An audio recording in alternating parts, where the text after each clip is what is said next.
Good afternoon, everybody. Good morning, good evening, wherever you might be. I am excited to have you join us today, and we are looking forward to sharing with you and highlighting Idea Decanter, who is one of Ironstone Strategic Partners. And the goal of the webinars are ultimately to feature subject matter experts that are going to bring you best practices for real-world implementation, because you guys all know implementation is the hardest part of all of these things beyond the best practices. So with that said, we are going to cover today with Sharon and Laura of how to use video to connect with your client base. So they've got some great examples, and I'm excited for them to share their expertise. My name is Andrea Shalapia, and I am founder and CEO of Ironstone. We are a boutique practice management consulting firm where we focus on what's called the fundamental four, and that includes strategic planning, business development, operational effectiveness, and the human element. So if you are looking to evaluate any one of those items, monitor, measure, and implement, Ironstone may be someone that you want to check out. We welcome you to connect with us on our social media and our website. Our resource page and our blog page on our website has lots of great content for you to download and use, but we also, of course, encourage you to connect one-on-one, whether it's email or directly talking to us on the phone. Some tips for today so that you guys have the best experience. We have muted all the lines so that we can avoid background noise, but we definitely want to hear from you throughout the webinar, so we encourage you to ask questions. I'm going to show you the control panel on the next slide just so you know how to use that even more effectively. We welcome any and all feedback so that we can continually offer to you high-value practice management content and topics that you're looking for. So we don't want to assume what you're looking for, so share your thoughts and ideas. Again, today's webinar is being recorded, and we will send you the slides and recording and additional resources at the end of business today. So you will have that in your inbox, and you will be able to share that with your team members and other folks that you feel like it will be a best resource for. So with that said, here is your control panel. If you're not familiar with the GoToMeeting aspect, let me just kind of share some things with you. To open and close your control panel, this little orange arrow will downsize or open that back up. Anytime it is idle, though, it will automatically close, but it doesn't go away. That little orange arrow stays up for you, so if you want to reopen that. If you want to join, or depending upon how you want to join, I should say audio, you can do that through your microphone on your computer, or you can dial in. So let me know if anybody is having any challenges with audio. You can do that again through the question option on the control panel. So submitting any questions, here is that section. Definitely want to hear from you throughout. I think you guys will probably have lots of questions. I know I've worked with Sharon and Laura, and we are working on a special project just for Ironstone, and I have lots and lots of questions for them. So I'm excited for you guys to share your thoughts and comments. I will be watching that section during the webinar so that Sharon, you, and Laura don't have to focus on that. I'll just bring it to your attention. So please, please, please put your questions in. And if you feel like I'm not paying attention to you, or if I've missed your questions, you have a hand-raising option. So if you click that back and forth, it will like wave a hand at me, and I can see that, and you can bring attention to your question. So with that, let me now introduce to you our featured speakers, Laura Garfield and Sharon. And Sharon, I always say your name wrong, I swear, but it's Gotula, right? Gotula, yes. Perfect. Wonderful. Well, I'm excited to have both of you ladies on with us and sharing all of your best practices around video. So I am going to now turn over to you, Ms. Sharon, so that you can take the lead on this and share with us all of your best practices around video content.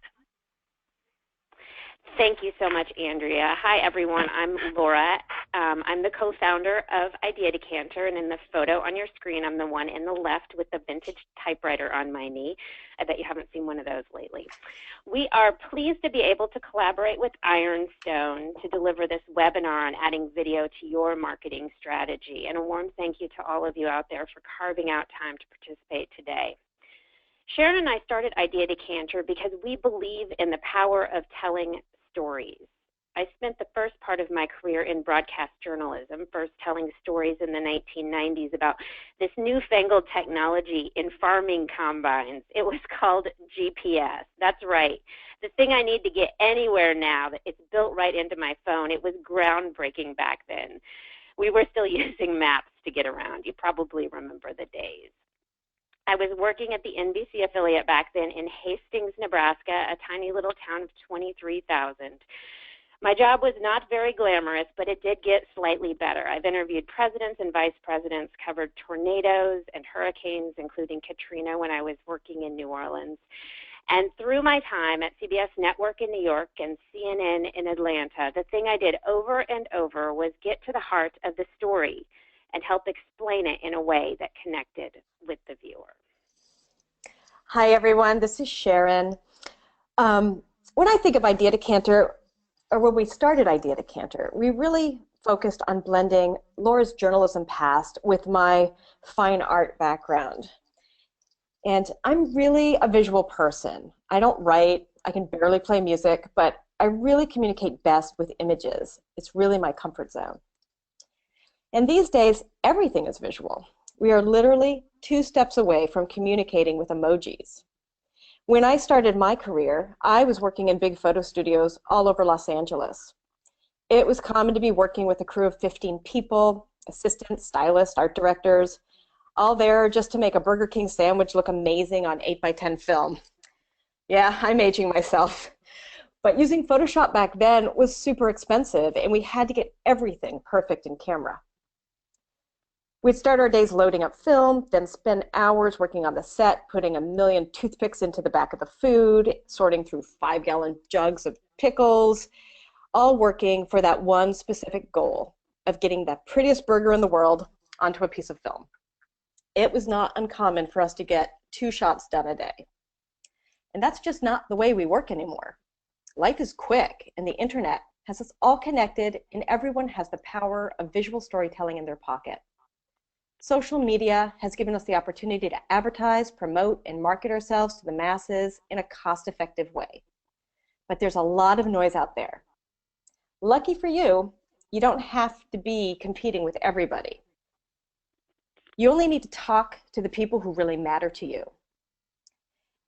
I've been helping companies use social media to promote their services and products for the last 12 years. And what I found is if you try to be like everyone else, nobody cares. The strategies that work the best use your authentic voice, your honest passions, and speak to a specific targeted audience. If you know what you're about and what your market cares about, you're going to connect. At the end of our webinar today, our hope is that you're going to have a few nuggets of inspiration to get started and that you'll be motivated to take the next step, communicating with video for your clients. So here's a snapshot of what you're going to get today. First of all, where to start. You hear video, you think, yeah, I want to do that, but what next? Video marketing is an exciting way to connect, but you have to have a plan before you get started. Today we're going to give you the tools to conceive and execute your own campaign. We're also going to share some case studies to help explain the key to connecting. Spoiler alert, this is where we're going to try to convince you to get personal.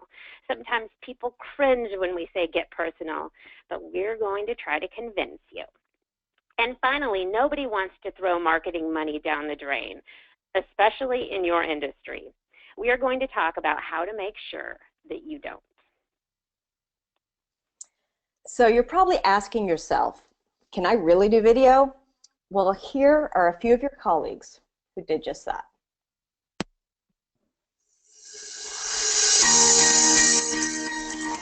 Some of us have no face for radio, but we've decided to do video. It's a way to humanize each advisor. I think it allows us to kind of clients to see our personality. Our business is very personal, and there's something about that human touch that I think helps begin a relationship. And it's important for me to be relevant to the people outside of our little cocoon of finance and talk to them at their level. So I know my clients who are in technology or my clients who are in healthcare, they're used to this kind of stuff. And I want to be able to speak to them at the point where they're looking to communicate with me and learn about me. Well, I'm old and I don't watch videos, but I hear that people actually go on the internet, on that web thing, and they click on videos and they actually watch them.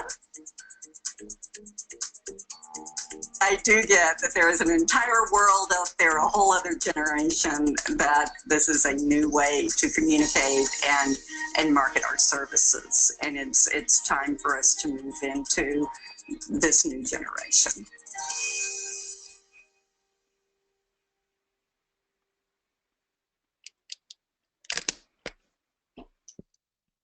So we've been really lucky to work with some great companies over the last couple of years.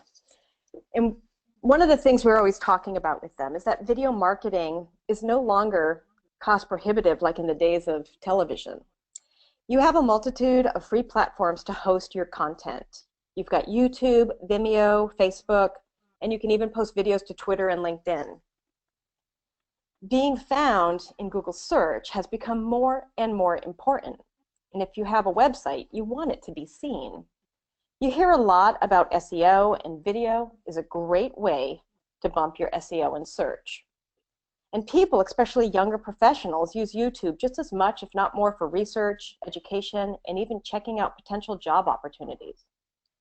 And then don't forget about mobile. The cell phone has replaced not only the telephone, but TV, radio, and snail mail. Video content is easy to stream, and mobile video consumption doubles every year. This is one of my favorite stats because to me it's so jaw-dropping. By 2019, 80% of online content will be video, according to entrepreneur.com. Seem outrageous? Well, for all of you on Facebook, think about how your newsfeed looked a few years ago. Now, consider opening up the app on your phone and looking at it today. I bet more than half of the posts are video.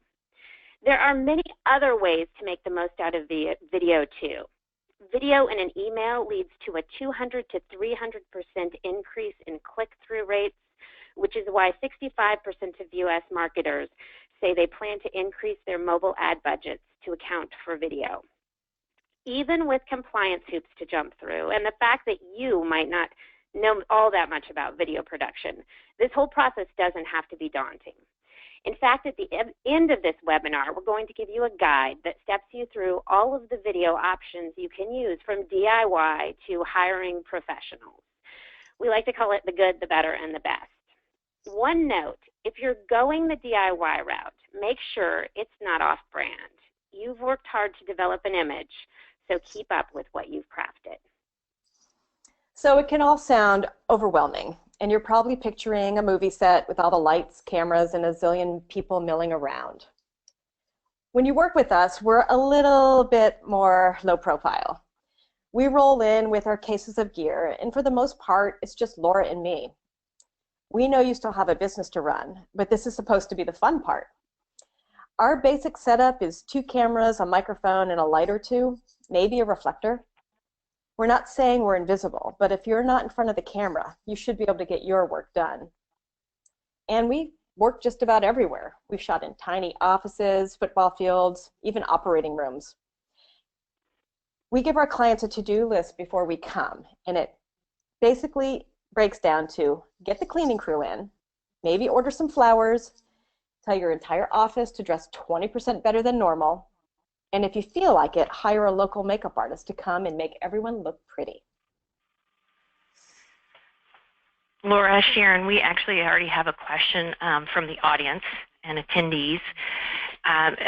The question is, I'm camera shy, and what if I mess up? So these are all valid questions. I know I have that same thought when I think about doing videos that we're going to be working on later next month. Well, you're in good hands with Laura. As she said before, she's interviewed everyone from presidents and vice presidents to your local business owner. she's going to make you feel super at ease. And since for the most part we worked a little unscripted, you're just going to be answering questions in a really friendly conversational way. And if you make a mistake, luckily this isn't live. You can just redo it and we'll just cut it in post and fix it in the editing process. We specialize in health and wealth clients, and we did a story a few years back for one of our health clients. They do MRI imaging, and they have a lot of patients that show up who are claustrophobic. And we did a story with a yoga instructor who taught this technique called square breathing, where you inhale, hold it, exhale, hold it. And it's a technique that you can use when you're in a fearful situation like going into an MRI, or a frustrating situation like being caught in traffic. You could really use it anywhere, but it's something you could use. We've actually talked to clients about if they get super nervous right before they go on camera. And the other thing to remember is it's just video, and everything gets cut down in post-production, so we encourage people to do it again. And if you don't like how it comes out, or if you stumble over a word, we just have you do it again. And I'm using that square breathing right now, and it works. Excellent. I don't see any other questions, so I'll turn it back over to you guys. Well, how do you use video to make a personal connection when people Google you? Is it getting technical, using jargon, throwing around buzzwords? We don't think so. We think it's in the power of being yourself. Most production companies, quite honestly, don't trust you to know what to say. We believe you've built your business client by client on knowing it and saying it. And it's just our job to capture it on camera. So those other production companies use like that teleprompter scripted kind of approach, and we use what's called a narrative approach to video. Combining your authentic narrative voice with powerful images and moving music can help you connect on a whole new level. It's like a website reaching out and grabbing you with video. That's the theory behind this next video we did for Quest Advisors in Dallas. We call it their homepage video, meaning it sort of sums up who they are and how they operate. This video is so new, it's not even on their website yet. But when it is, it's going to give web visitors an introduction far more personal and powerful than any web copy could.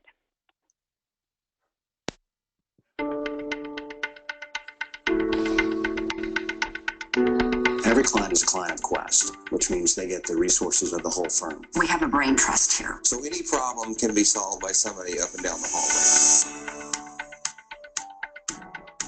We will take a client situation and get around a conference table and share thoughts and ideas. By doing so, the client wins, because what they're doing is they're getting the best thoughts from all of the advisors in the room. Quest has been around since 1987, and so we've been able to see a lot of different environments and how they impact our clients' plans. A long time of being in business in a firm like ourselves means that we've had staying power, means that we've gone through lots of interesting market conditions. We've been through the crash of 1987, we went through Y2K in 2001. We've been there through thick and thin for many of the families that we work with. You know, it was named Quest for a reason instead of my father's last name and his two other partners' last name. It was started with Quest so that it would live much beyond all of us as individual personalities. Really, to be a firm and for clients to have a full firm approach. Most advisors bounce around from firm to firm every 5 to 7 years. And right now, we're on second generation ownership, and quite honestly, we're working on third generation at the moment. And the fact that I'm the new guy and I've been here 20 years, I think speaks volumes to what Quest is and what Quest has built. We plan to be around for another 30 years. We're planning, there is no finish line. Really, it's constantly changing. There's always something going on. Our 80-year-old clients are planning just as much as our 40-year-old client, whether it's estate preservation, gifting to kids, gifting to grandkids. They're educating their children, and then they are saving money. After they've been accumulating their money, then they are passing it on to the next generation. There's always something that somebody wants to accomplish that needs our help. We're there for them as their lives change.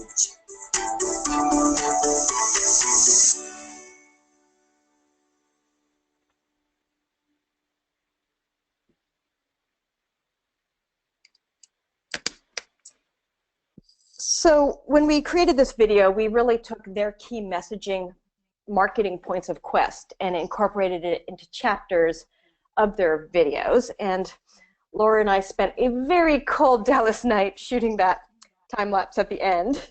But it was a really fun project, and we had a great time working with the Quest team.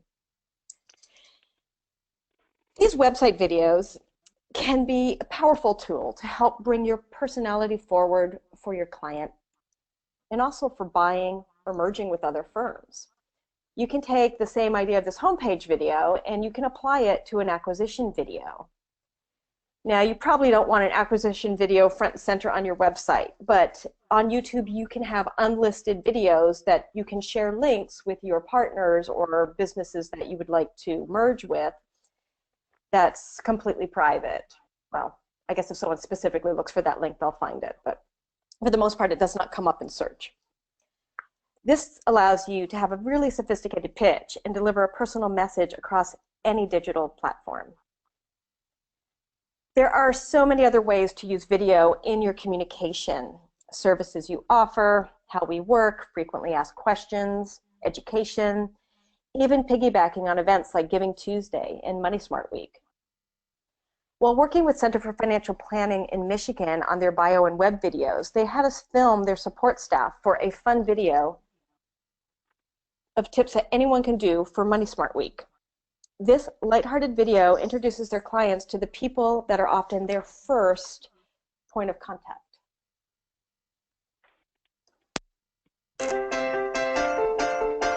One thing that I do in my personal life is have 2 debit cards. One that has the majority of my money on it for my monthly expenses and bills, the other for my spending. That way I always make sure that I have enough money each month for my bills, but also ensure that I keep my spending to the limit. Savings doesn't always have to be boring. Make it fun. For example, out of what you would spend on lunch every week, the next week brown bag it, and then save what you would have spent. Start introducing your kids to terms for finance right off the bat, such as budgeting for short and long-term goals. You can even take, for example, your family vacation. You save a little bit each week, and then eventually you come to your goal.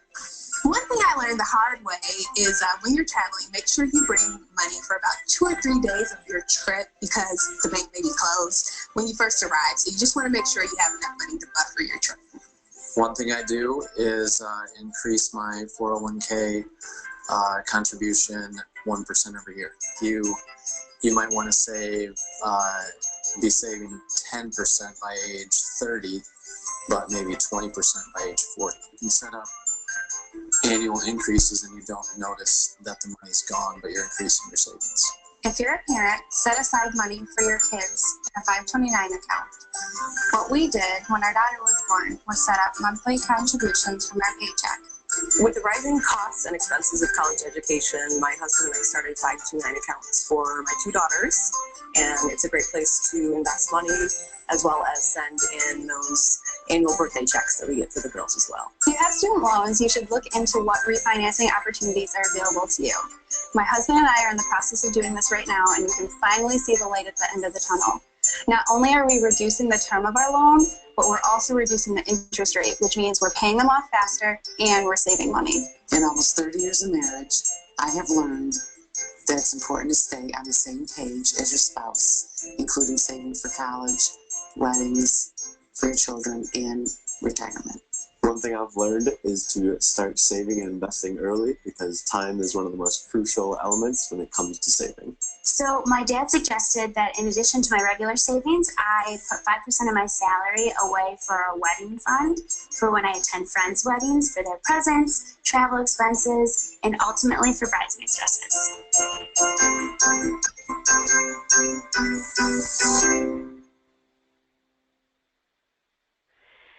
For all of you out there in the financial services industry, you might be thinking, no duh, like those are obvious tips, but you wouldn't believe the traction that Center for Financial Planning got from that video. One great thing about video is that it keeps you from repeating yourself over and over and over. We've helped our clients find some of their best content by simply asking, what conversations are you constantly repeating with your clients? Figure that out, and you've found your best content. A client of ours, Tracy Richmond of the Meekum Group in Bethesda, Maryland, she found herself talking a lot about kids. Tracy has 3 kids of her own, and she'd read some really interesting research out of Cambridge University. This research found that kids' money beliefs and habits are set by the age of 7. 7. Tracy found herself talking to clients about this repeatedly, how we could teach our kids the lessons they weren't getting in school about money.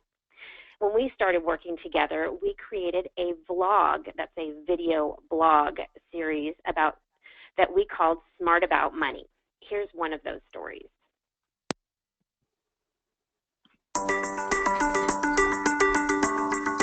Every month when I sit down to pay the bills, I try to do it on the same day of the month each month. And it just seems to be Madeline who's hanging around and kind of interested. And so I'll invite her to come in and sit down and pull up a chair next to me. I'll have a pile of them and she'll use the letter opener and pull them out.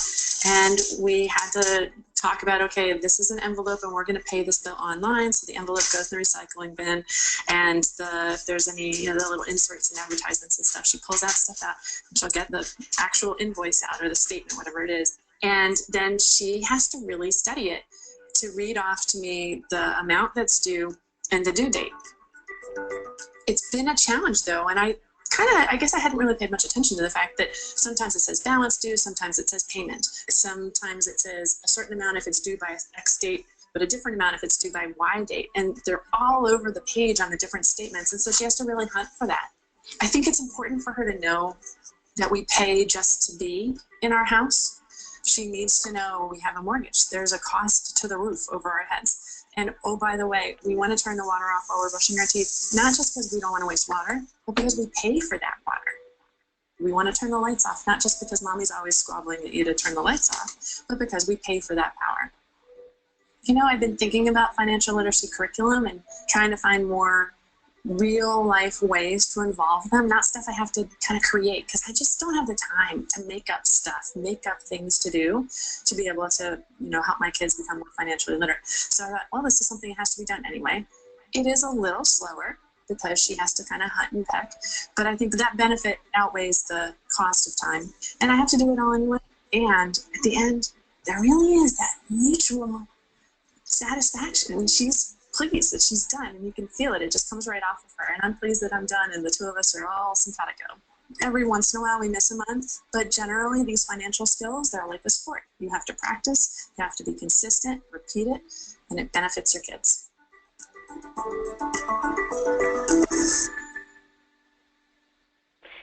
That was just one in a series of 7 videos in Tracy's Smart About Money vlog series. There's a term out there in content marketing called intelligent content. It has a few different layers. One is effectively using technology to distribute your message, but there's also a part to intelligent content that means using what you create as more than a one-trick pony. Here's how it works. You create a vlog series like Smart About Money, and then you release it, and then you ask yourself, now what? Maybe after you push it out through social channels, you come up with a way to turn it into a resource for clients. Package it in a digital newsletter to send to your list, or even create a printed piece for your office with a landing page URL. Then keep asking yourself, now what? Could you turn this into a seminar in a box? Put together a ready-made multimedia workshop for parents at private schools in your community? Now you have topics pre-made and videos to make your talk more engaging. It's like a TED Talk in a box. Hey, you guys, we have a question out from the group, and I can appreciate this question. How do you get stuff through compliance? So for, again, the financial industry attendees today, that is very much on the top of mind for all of these individuals. Well, there are restrictions for any financial institution, and basically, Andrea, we work with our clients to help move through that compliance process to make sure that everything they say and everything in the video that's seen is fits through compliance. You know, oftentimes we are making changes to videos before they get posted or released with verbiage at the end for disclaimers. All of that goes into making videos when you're doing what you all do. But you specifically need to check with your compliance department and figure out, work through the process of getting a video approved. Let me have a follow-up question then to that. Somebody brings up Facebook Live. What do you guys think of Facebook Live? And how might that go through compliance, or can it go through compliance, since hence the word live? It may or may not. So thoughts on that? Well, the very nature of Facebook Live means it can't get a pre-approved stamp of approval. So yeah, Facebook Live really doesn't work in a compliance-regulated environment. So if you're using video, you have to think of ways other than broadcasting live through Facebook. Mm-hmm. And there's a certain beauty of having pre-produced video where you can get your message really honed and you're not fumbling around on Facebook Live trying to find the right words. I know I've seen some entertaining video on Facebook Live, and I don't know that that would be the message that a business owner necessarily would want to come across, or the angle of the lens and all that kind of stuff. So yeah, the iPhone's not the prettiest lens out there. There are definitely some tips out there about effective ways to use Facebook Live. You know, people use it for behind the scenes. They use it for big reveals, for teaching educational moments. But again, with compliance, it's just not an option in the finance industry. Good thoughts. No other questions I see at this time. So again, everybody, keep the questions coming. I'm watching those, and we'll alert Laura and Sharon for any thoughts and concerns, ideas that you have. All right, take it back away, ladies. So we all know that the best type of marketing is relationship marketing. I hear from all of our financial clients or financial planning clients that, you know, all of their most successful marketing is just that one-on-one meeting and having that connection with their clients. So with that in mind, we're going to talk about bio videos, and it's all about you.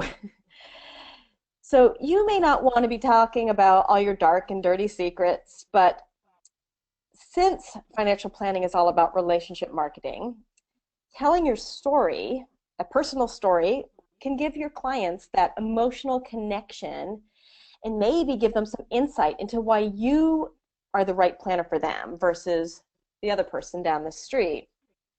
In this case study, we chose to feature Laurie Renchick,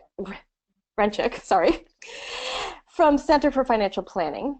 Her target market is midlife women, specifically those in transition, be it from divorce or moving or even empty nesters. So we got her out of the office, and she recruited some of her clients that fit her target market to play along with us. Let's take a look. Throughout my whole life, I've really cherished friendships. I still have friends from grade school, and I really value the support that comes from that network. Probably because I can identify with the things they're going through. Trying to find balance in your life, raising your family, being a good spouse, a friend, a mother, a sister, a grandmother. But it's deeper than that. It all goes back to supporting what's most important to them. Meetings with clients are a lot like that. We focus on what's important to you. To me, that means being authentically interested in your life story. How are you doing? Good, good. Retired. Because financial planning done right is all about you, your plan, your goals. Here's how I help. One of my specialties is working with women who are handling financial assets on their own and are looking to move forward with their financial lives. I'm there because I've been that woman. I've hit some detours in life where I had to make the right financial decision. And along the way, I had a few important women mentor me. Now I want to do that for others. Whether it's making the decision to retire, go back to school and get your PhD, or packing up after the kids are out of the house, moving to California to teach on the beach. Transitions are a part of life, and I will work with you to put the financial pieces in place. The path becomes more clear with a plan built for you.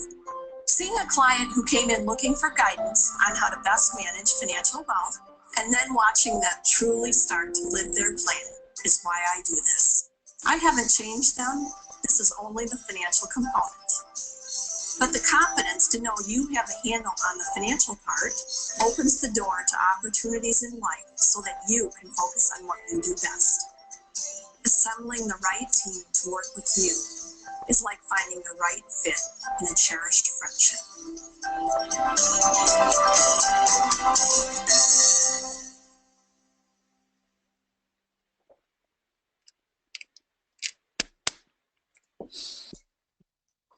So I hope that you get a feel of like who Laurie is and what she thinks is important.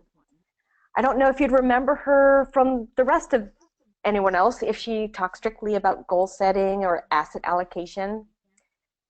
By having this personal or personality forward message that shines a light on what she's truly passionate about, she's going to connect with an audience that feels the same way. Now we want to take some time and talk about ROI. We work with a lot of financial advisors, and there's this advice that I hear from them over and over that they share with their clients. If you don't know where you're going, how are you ever going to know when you get there? So that's what you're talking your clients into going through that goal setting process. Well, the same really goes for video. How will you know if it worked if you didn't define what worked looks like before you got going? There are a few different ways to define what success with video marketing looks like before you start. There's the quantitative and the qualitative. The quantitative is recording things like views, likes, shares, and comments. It's important to set realistic goals about those kind of quantitative measures, and then to also find a way to track it, which with our clients can be a simple matrix.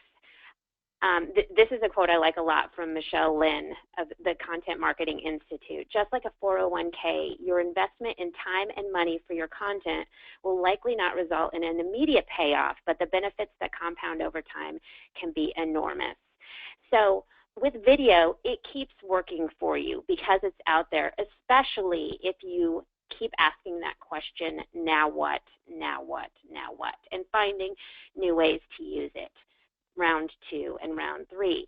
So as you continue to push your video out that you've invested in, you also need to continue the tracking process to make sure you're getting a real view of your metrics.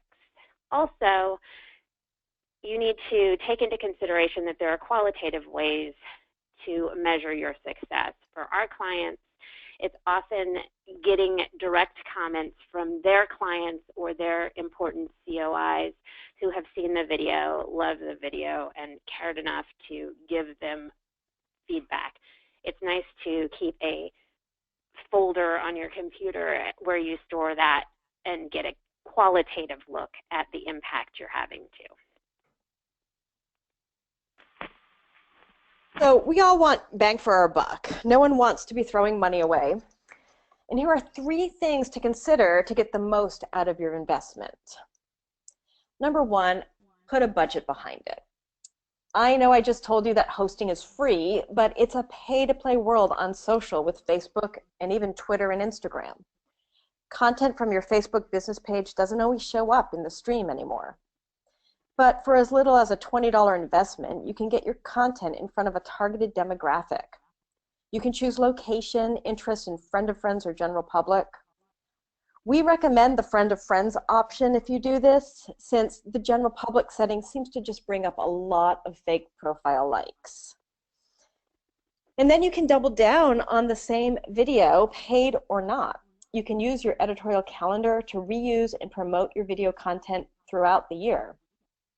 Think anniversaries, new hires, awards, or holidays. Any reason is a good reason to be marketing on social. Number 2, make it a utility player. Video content is intelligent content. Take your bio videos direct to LinkedIn. Homepage videos can be pinned to the top of your Facebook page. Email, newsletters, and social media campaigns targeted to your clients and centers of influence are all great avenues for delivering video. And if you're big on public speaking, this is a great opportunity to use your video before you step out on stage. And then number 3, commit the time. Just like planning, marketing with video takes time, consistency, and commitment. I don't know you all personally, but I'm guessing you aren't a celebrity with 100,000 followers.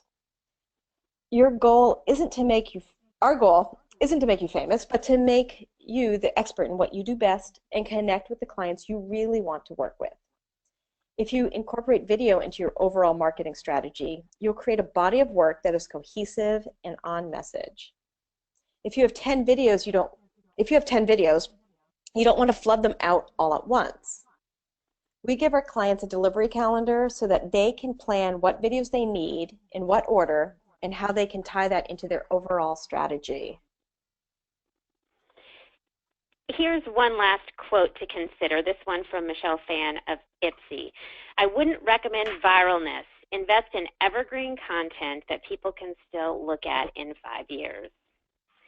We've thrown a lot of ideas at you during this webinar. Hopefully you're feeling inspired, not overwhelmed. But if you think back, you now have information about how to begin creating videos, from identifying the right content to the actual production. You know more about the value of getting personal to make a connection.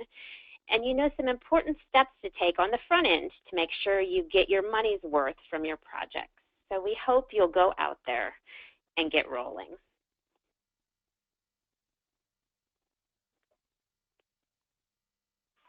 Excellent, you guys. I am so excited about the content that you've shared with us today.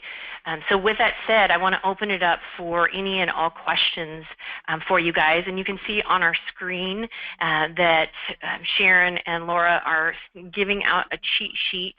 We will be sending those out for all the registrants. So whether, again, you were able to join live today, as long as you registered, we will be sending a follow-up with that information, along with some DIY and practice management guide and goal tracking from Ironstone. So look for that in your inbox. But again, I want to open it up to questions from the group and we'll just continue the collaboration. Here's a question for you guys. What are some of the best things to wear on camera? Well, that's funny. I'm sure it's houndtooth and stripes, right? Yeah, all together. Laura and I did this really funny video that's on our blog about what not to wear or what to wear. And basically, I would say, like, for women, there are a few key things to keep in mind. Stripes are never flattering, especially if they're horizontal. And bold patterns can be really, really distracting. And then glossy lipstick can really reflect the light, so it can make your face look a little odd when you're speaking. So that's definitely something to keep in mind for women. Loud jewelry, especially bangles, if you gesture a lot, can ruin the audio. So those are all things that we keep in mind when we're filming. And then for men, or you have something more? I was just going to say, I think those big chunky necklaces too can sometimes interfere with your lavalier mic when it's clipped on you. But you know, I steal a lot of wardrobe ideas from my days in TV, and one of the things that I learned was that, like, the bigger and the bulkier your clothing is, whether you're a man or a woman, the bigger and bulkier you're going to look. So something that's really tailored to you is going to look better than something that's flowy. And we tell people, you know, you're presenting yourself to potential clients out there. Or if you're making an acquisition video, someone potentially who you'd like to buy their book of business. So you want to dress the way you would dress for a meeting with them. And if that's a suit and tie, then that's the route you should go. You know, make it your own. Try to look your best. And sometimes we've found that our clients like to bring in a makeup artist or a hairstylist on the day of the shoot. So far, we've only had our female clients take us up on that idea, but, you know, I guess a guy could do that too. How about for the men on video? Any best practices around what to wear, not to wear? Well, solid colors always look good on everybody. If you're not wearing a suit jacket, make sure you've ironed the shirt, because wrinkles are not easy to take out in post. And what we always say, like, you know, you want your personality to shine a bit. So, like, if you love bright colors, but you don't want to wear, like, a really bright, like, blue suit or something, you can still have a fun tie, you know, or, I don't know, like a colored shirt is nice. Like, white shirts aren't always, like, the norm, right? But if you have a lot of, like, tiny, tiny stripes or checks, that can sometimes vibrate on video. So that's something to keep in mind. Got it. Like, I hear no stripe. stripes, no bold colors, no lip gloss, loud Betty Rubble jewelry, no wrinkled shirts, tailored neutral colors. That's, right? like, that's the best, right? Like, if that's not your style, that's not your style. We had one financial planner who wanted to wear a leather jacket. So it's like, okay, you can do that. Excellent. Stick with your style. Excellent. Here's another question. How much video do I really need to do? And what's the frequency to push it out? You know, what are some best practices around tracking, how successful it is or isn't? Well, we alluded to an editorial calendar or a content calendar in our presentation, and we think it's key. I mean, we even find that from our own marketing perspective, that you can have the best intentions, but unless you actually write it down, it's really hard to stick to it. So if you create a content calendar that has dates assigned, and you attach those dates to specific pieces of video that you want to release and how you want to release it, we find that that really keeps you honest. It keeps you on track, and it keeps you moving forward. As far as the amount of video, I think that really depends on what your marketing objectives are. If you just want to add personality to your website and you just want a homepage video and some bio videos and that's all that you really need, then you only need what you need. But if you want to create a campaign and be doing a vlog series, then you just need to decide what your frequency is going to be. We have clients that have a frequency of 1 video a month or even 2 videos a month because they've got this ongoing campaign of education for their clients. So it really, you need to work on your overall marketing strategy and see how video is going to work within that context and see where it's going to make the most sense for you. You know, if you're vlogging, then it could be every week, but if you just really want to make like pointed, targeted videos that are going to address a certain subject, you could do them as you need. And different video production companies probably work differently, but what we try to do is work with clients so they can identify everything that they want that they could get done all in one shot. Because while we are trying to be as unobtrusive as we can, we are obviously derailing part of your day or part of your week while we're in your office shooting. And if you can knock out a couple of different videos at one time, that's always great. One client example comes to mind where we went into the office to shoot a background video, which you're probably seeing more and more of. Video or website design rather is evolving into using background video, which are those silent videos you see when you click on a home page. In fact, if you go to ideadecanter.com, you'll see we've got a background video going. but it just adds motion and personality to your website. So we went in and we shot a background video because the primary need was sprucing up the website for the client, but then we also ended up shooting an entire series of videos that could be released throughout the year. So you can get a lot done in a couple of days or a span of, you know, a week. But it's nice to think about finding different ways you can approach video and cram it all into one shoot.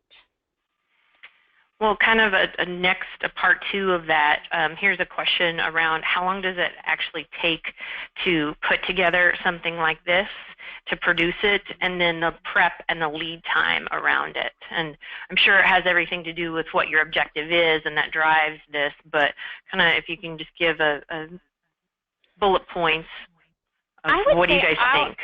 Our prep process, I would say at the minimum, is an 8-week span, and it involves, you know, some conference calls to find out what branding looks like, to really hone in on messaging, to start doing all of the scheduling, because it all just doesn't fall together in a snap, as you know, Andrea, because we've been working through that process with you. There are just some logistics that go into your video shoot, as well as making sure that you've defined your objectives and that your messaging is on target.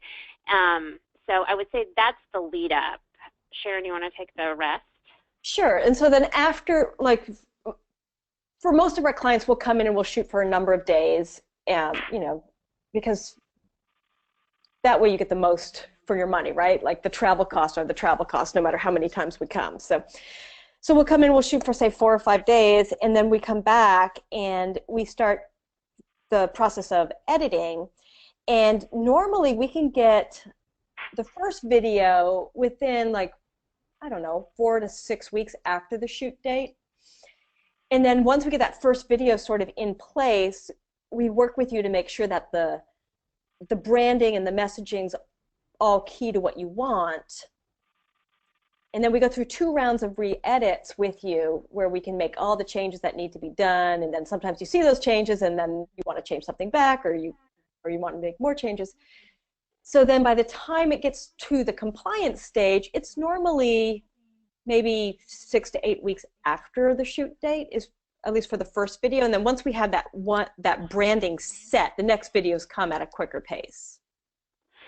So, I mean, you might hear this and think, like, yes, I want to do video. Yes, I'm ready to do video. Am I really 4 months out from having a video I can release? And there's probably definitely situations where you could get a video turn quicker, but you want to make sure you're doing your planning, you're thinking about messaging, and you also have a plan on the back end of it for how it's going to be used.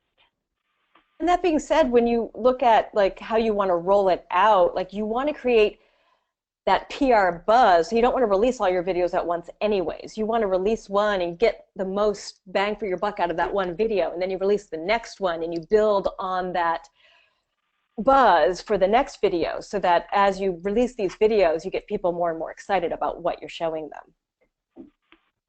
Excellent.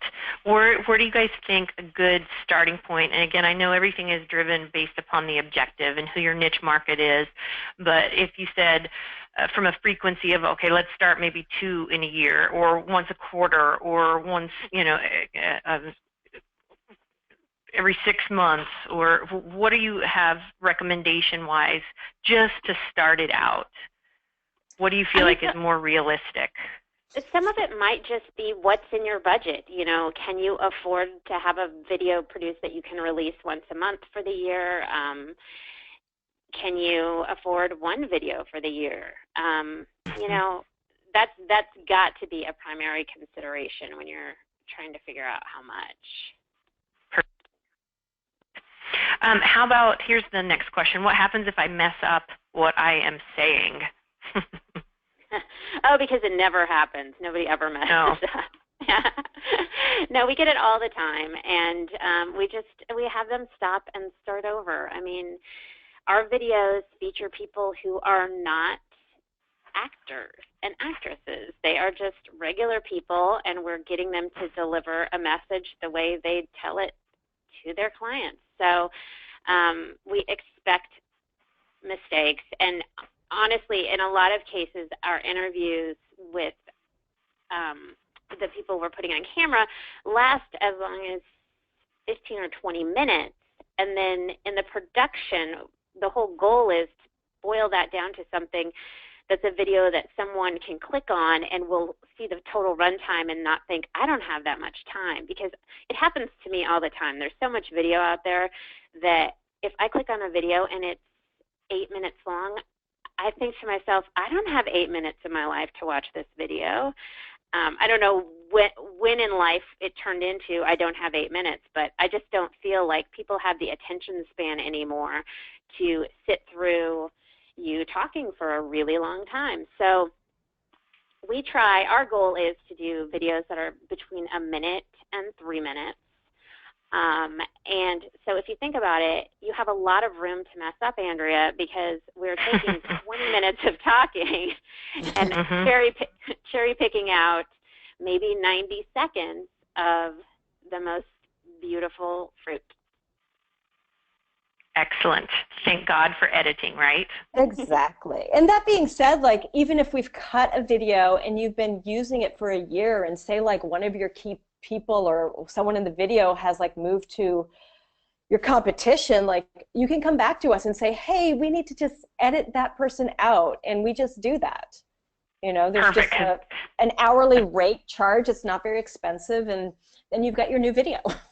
Perfect, because that's the next question of what if I want to make changes to my video, whether it's, you know, while it's in production is part one of that, and part two is, you know, the longer term if I need to come back and make edits. Yeah. The only downfall to that is that if you're reposting that video, and you want to take down the older video, you have to go back and fix every single link that you've ever put up. Mm-hmm. Which is, that's fairly easy to do if it's, you know, the primary goal of the video is to be like a homepage video or a bio video on the About Us section of your website. It's easy to change links to refresh a video that way.